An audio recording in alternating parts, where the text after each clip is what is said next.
Hey everybody, Christian from Treasure Town here. Today we're going to be talking about artificial intelligence and basically machines in coin grading. I don't think that they're going to have a big impact on it. I think it's a long time before a system that we're familiar with will be able to grade coins using artificial intelligence entirely, or again, any sort of machine analysis of the traditional method of grading coins. And I'm going to explain that. I think my qualifications could be a little bit better, though I do spend probably low six figures per year with the grading services. So about $100,000 a year right now. I've actually spent a little bit less. I'm probably, if you annualized what I've spent so far in 2024, it would probably come out to like 70 or 75,000. But I'm preparing some very large shipments headed their way, so it's also something that I am familiar with. Basically, I don't have any inside knowledge. I'm sure that whether it's because of corporate interest or like the management feels like they need to say that they're using AI, but basically what I'm saying is I don't have any inside information, so I would imagine that people would have a different perspective. Like, I would think that the ownership of the grading companies would want there to be a good effort put towards using AI in grading. I think that there are some parallels that we can draw between trading cards and like modern bullion, maybe some of the modern collectibles. But even then, I think that coin grading is a pretty human endeavor, and I want to explain exactly how I think about that. So let's get into the video.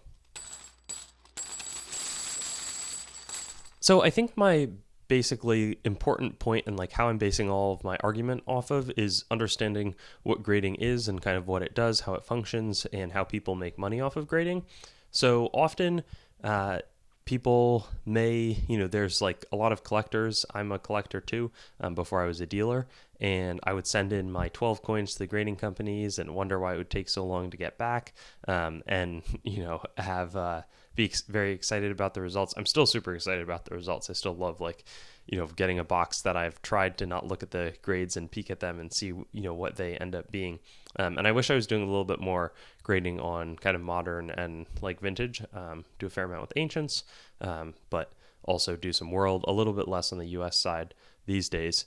But effectively, grading coins is really important for the market because it enables the ability, when you have trust in something like a PCGS or a CAC or an NGC, to accurately grade coins in a way that they can be purchased, both from an authentication perspective on anything that's not ancients, and then a condition view. So is this coin a 62, 63, 64?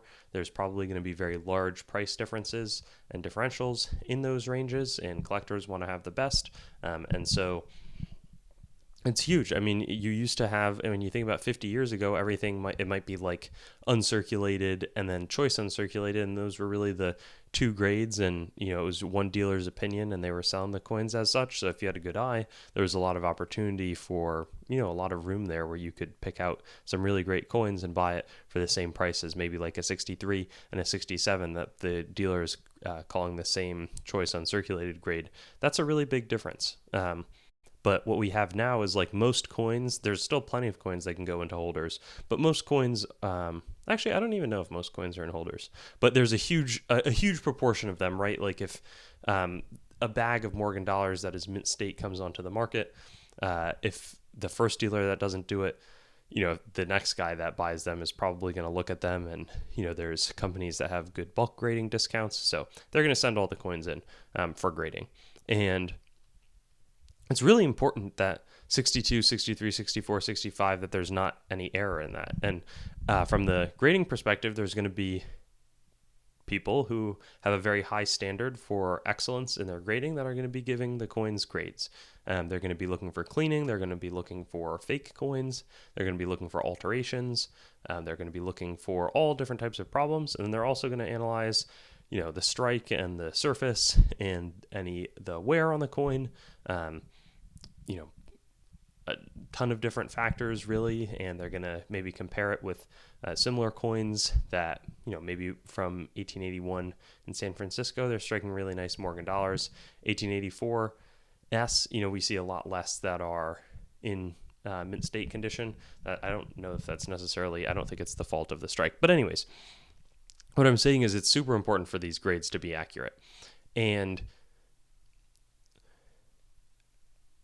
you have humans that are being paid, it might be a good salary, it might be hundreds of thousands of dollars every year, like really incredible amounts, because they have knowledge in grading this. And it really helps like the market have people have confidence in the market, and in turn that confidence in the market enables a lot more businesses to exist in the coin numismatic industry, and it enables people to sell it to collectors, dealers to sell to collectors, or collectors to go and with a sharp eye, make their own, get very good discount if they can find raw coins themselves. Or there's also a whole industry, and a lot of the people that I think support the prices, especially at the higher levels, are like crack out guys. They are going around, they're cracking coins out. They pay $1,000 for a coin in 66, mint state 66. They think they can upgrade it mint state 67. That's going to be a $5,000 coin, and they're happy to pay 45, $50 10 times because they think that they're going to achieve that mint state 67 grade.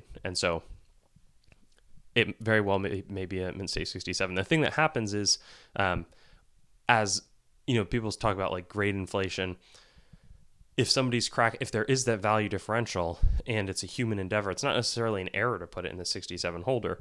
But if you have enough looks at it, if 9 times out of 10 it's going to be a 66, but then it'll be a 67 on the right day, well, then it makes a lot of sense, obviously, to submit that if you have the cash backing to do so. And so then you have all these coins that are in 67 holders. Say you have there's 100 mint state 67 holders. If you crack them out and you resubmit them, 70 of them retain them in state 67, but there's a few kind of on the lower range that are always going to go back down to mint state 66. So of course they're going to stay in that holder.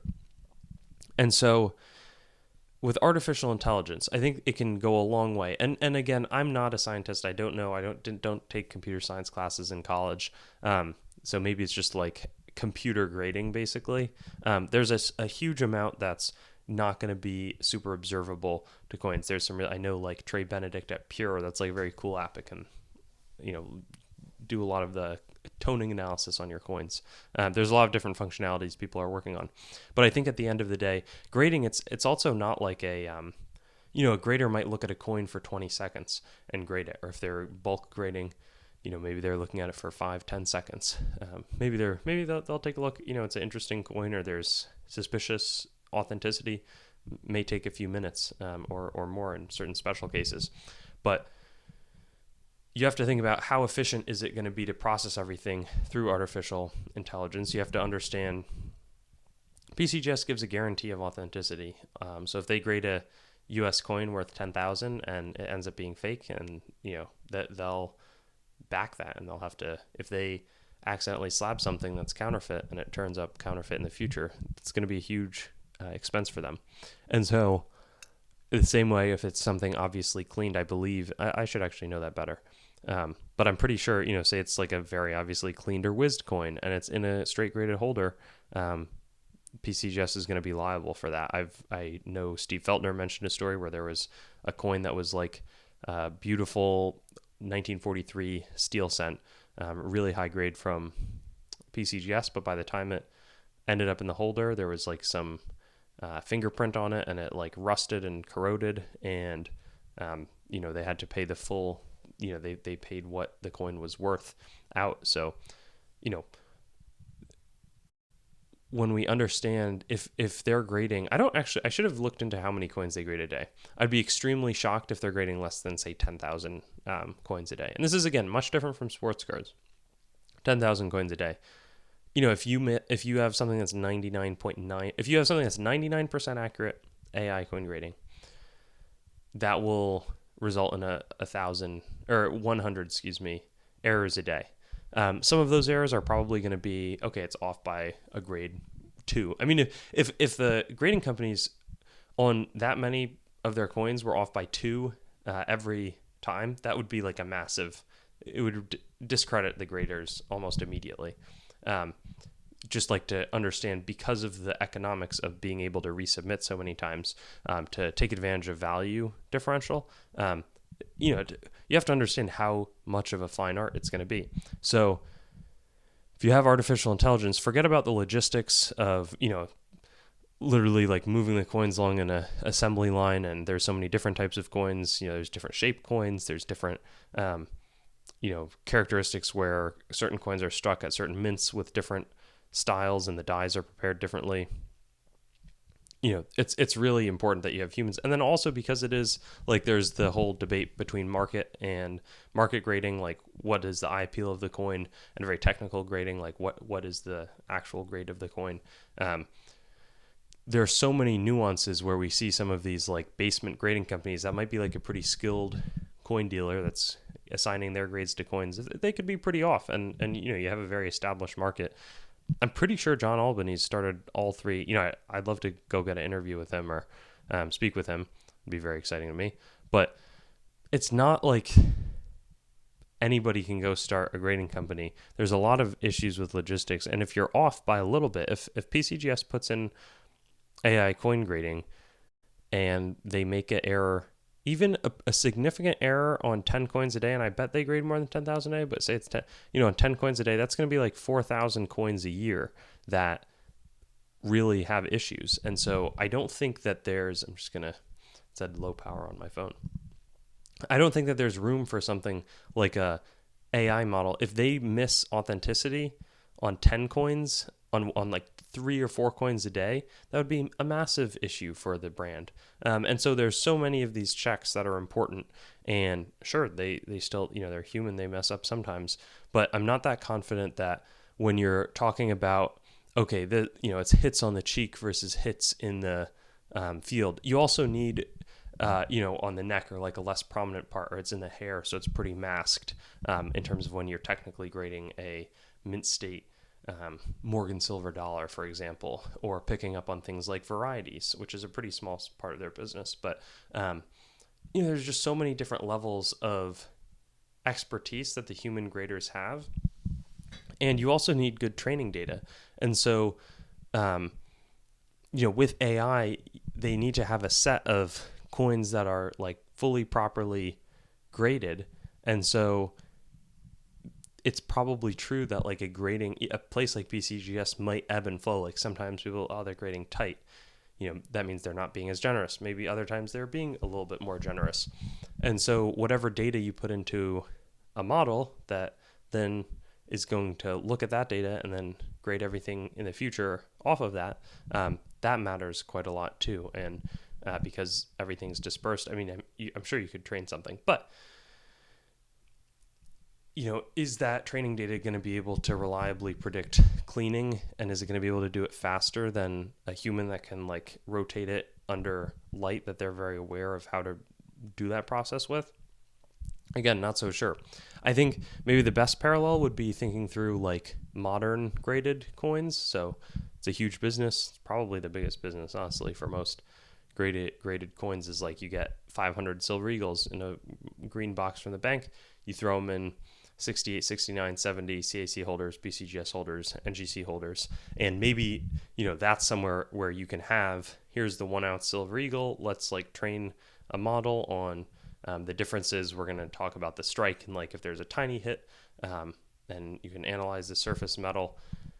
Maybe that's the case, but again, I think the graders are going really fast, and they're experts. They've graded.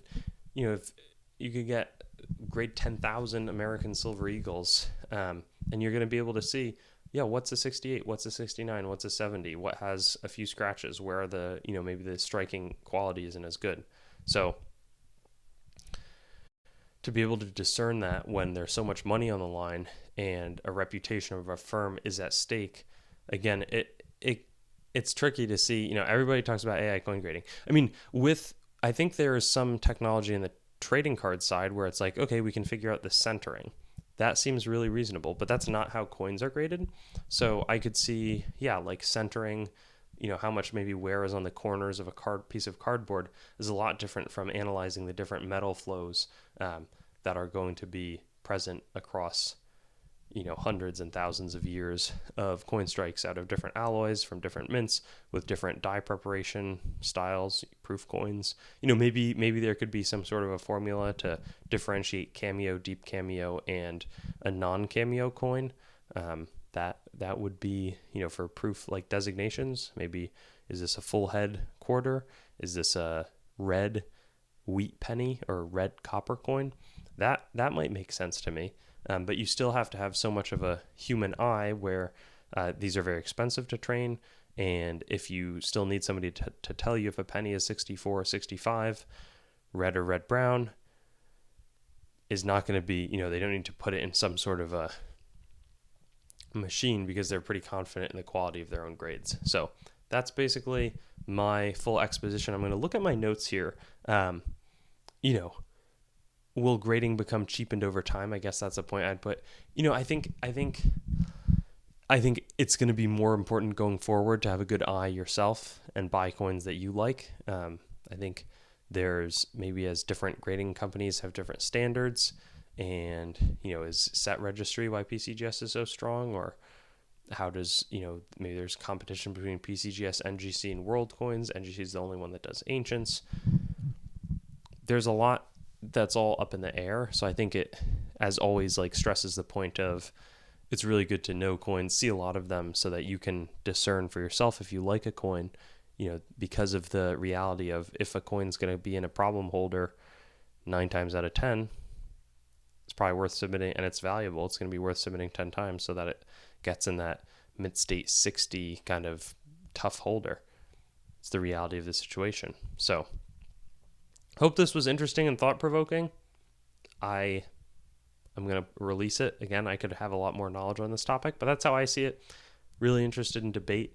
And I'll have to ask some of the experts actually at the grading companies what their thoughts are in sort of uncovering kind of the business behind coin grading. So anyways, have a great rest of your day, and I'll look forward to doing some of my more opinionated videos in the future. Thanks for watching the video.